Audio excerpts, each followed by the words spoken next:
Hi friends, అందరికి very very good morning. మా ఆయనకైతే పూరి అంటే పండగ, అందుకని ఇక వేడి వేడిగా ఉండాలి. మళ్ళీ చూసారా ఫ్రెండ్స్, పూరి పొంగవే పూరి అంటే నేను పొంగ అంటది కదా, పూరి చూడు ఎలా పొంగిందో. ఇక మా ఆయనకైతే పండగ అంటే పండగ. పూరి కోసం అందరు టిఫినీలు చేశారా ఫ్రెండ్స్, టీలు తాగారా, ఏం చేస్తున్నారు ఫ్రెండ్స్? ఒక చిన్న మాట, మీదికి ప్రేమగా మాట్లాడతారు, కడుపులో విషం పెట్టుకొని మాట్లాడతారు, మీదికైతే ఎంత తేనె పూసినట్టు మాట్లాడతారు జనాలు. అలా ఉన్న ఇప్పటి రోజులైతే నా వీడియో ఇస్తే లైక్ నువ్వు చెప్పావు. హాయ్ మాట్లాడు. హాయ్ ఫ్రెండ్స్, అందరికీ నమస్తే. నాకు పూరి అంటే బాగా చాలా ఇష్టం.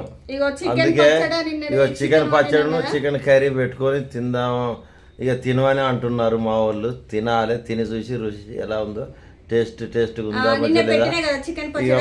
మరి మళ్ళీ ఒక వీడియోలో కలుసుకుందాం. బాగుందా లేదా అని చెప్తాను. అందరు లైక్ చేయండి, షేర్ చేయండి, సపోర్ట్ చేయండి, సబ్స్క్రైబ్ చేయండి. Bye bye.